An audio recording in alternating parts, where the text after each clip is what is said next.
Bonjour, Régis Dumange, Husson, SASP, plus Nevers. Cette petite interview, en quelque sorte, pour vous dire un petit peu comment cette année se présente.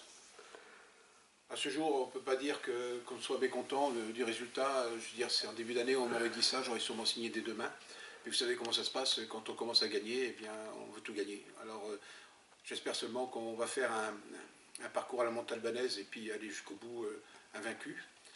Si c'est le cas, bien, ça veut dire qu'on a de grands espoirs pour peut-être l'année prochaine aller dans l'élite. Alors, c'est vrai que l'élite, c'est bien, mais ce que je viens de dire il n'y a pas longtemps, être uniquement sur l'équipe 1, ça serait, je dirais, uniquement que la vitrine, et ça ne conviendrait pas, ça ne me convient pas du tout. Alors, ma satisfaction, c'est surtout de voir que l'équipe 2 est première, que la Belle Asquin est aussi première, la Balandrade se comporte aussi très bien.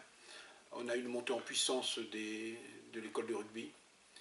Et surtout, une chose qui est fabuleuse, c'est que grâce à notre cher président Bob Guilloton, on a aussi une demande de joueurs pour devenir arbitre. Ça veut dire qu'on est en train de réussir sur tous les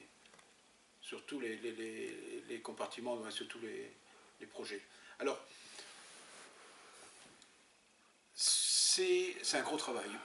Souvent, on ne se rend pas bien compte la réussite quand elle arrive, le travail qu'il fournit en amont. Il a fallu créer le CFA du sport, parce qu'il a fallu créer des éducateurs. C'était déjà la première base. Et j'ai toujours dit qu'un gamin qui a 11 ans, aujourd'hui, qu'il soit à Nevers ou qu'il soit à Toulouse, la qualité rugbystique est la même. Donc ce qui change et qui est toujours un peu embêtant, c'est les professeurs, en quelque sorte, les éducateurs. Donc il fallait créer aussi des bons éducateurs. Donc ce CFA du sport nous apporte aussi des éducateurs. Après, une fois qu'on a eu ces éducateurs, il fallait penser à autre chose beaucoup plus loin, et chose qui nous a fait beaucoup de défauts et énormément, je dirais, qui nous a pénalisé depuis un certain nombre d'années, c'est qu'on n'avait pas de centre de formation. Donc on a mis aussi un centre de formation en place. Ce centre de formation, on attend pour le labelliser en début d'année, mais ce centre de formation, aujourd'hui, c'est 16 jeunes qui sont là et qui arrivent à avoir un certain niveau, puisque on pense que dans les 4 catégories qu'il y a dans le centre de formation, on devrait pouvoir sortir peut-être un joueur par an qui pourrait intégrer prochainement l'équipe 1. Alors, deuxième satisfaction qu'on a eue cette année, après cette mise en place de cette formation, c'est d'avoir créé une équipe 2 à connotation espoir. 5 à 8 joueurs de l'équipe 1 vont en équipe 2 aider les jeunes à progresser. Et ça, c'est aussi une certaine satisfaction quand on regarde, mis à part les équipiers 1, que les autres équipiers qui sont sur la feuille de match ont moins de 22 ans.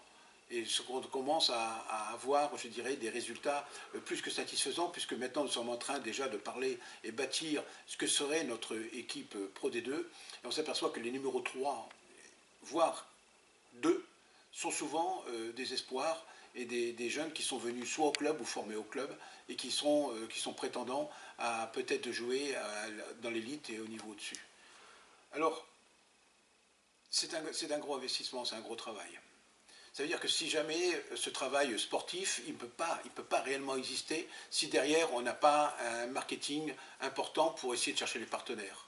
Alors après, le travail le plus important, je pense, que j'ai pu effectuer durant ces 5 ans, c'est de fédérer et de fidéliser un certain nombre de partenaires.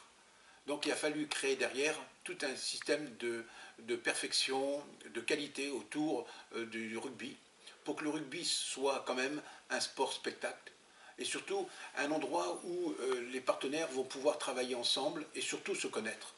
Parce que le rugby, c'est quand même un sport de chef d'entreprise. C'est un sport universitaire à la base. Donc les premiers clubs étaient des clubs universitaires. Donc c'est devenu, en quelque sorte, une référence au niveau éducatif, rigueur, responsabilité, je dirais, dans des engagements à moyen ou long terme. Dans le rugby, je me retrouve.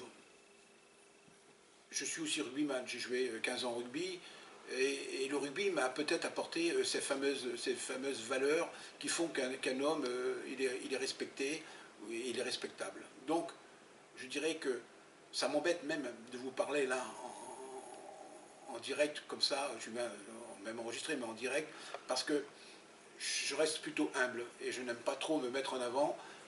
Ça crée quand même souvent des certaines jalousies. Et nous, chefs d'entreprise, notre plus gros défaut qu'on puisse avoir, c'est que nous sommes individualistes. Toujours, on travaille avec nous-mêmes et on a tendance à regarder ce qu'on fait, mais pas trop à regarder ce que font les autres. Et souvent, quand quelqu'un fait quelque chose, et moi le premier, on se dit ouais, ça va, il le fait parce qu'il lui a les moyens, parce que ceci, parce que cela. Et ça, c'est normal, c'est humain.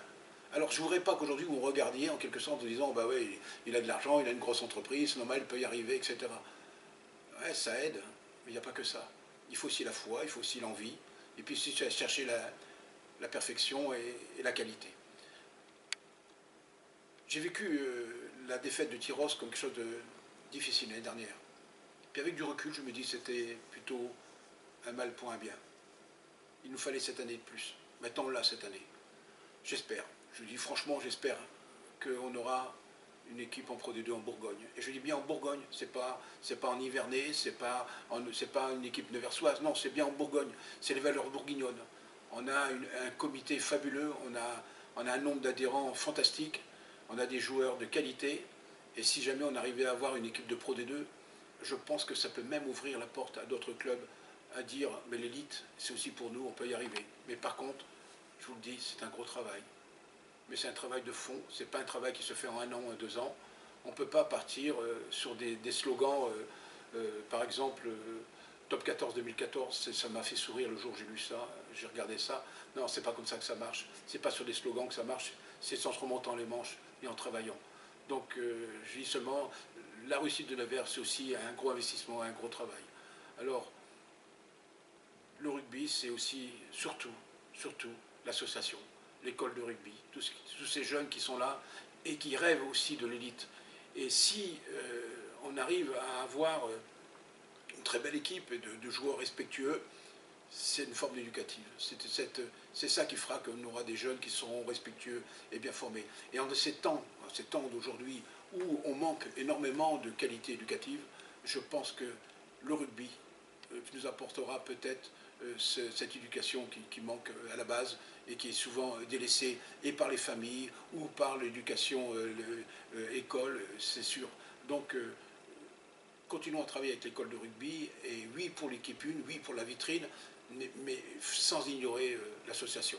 Voilà, je vous remercie et j'espère que vous ne prendrez pas ça comme de la suffisance ou quoi que ce soit, et que je resterai toujours quelqu'un d'abordable et que lorsque je vous verrai, vous aurez toujours le plaisir de me serrer la main. Merci.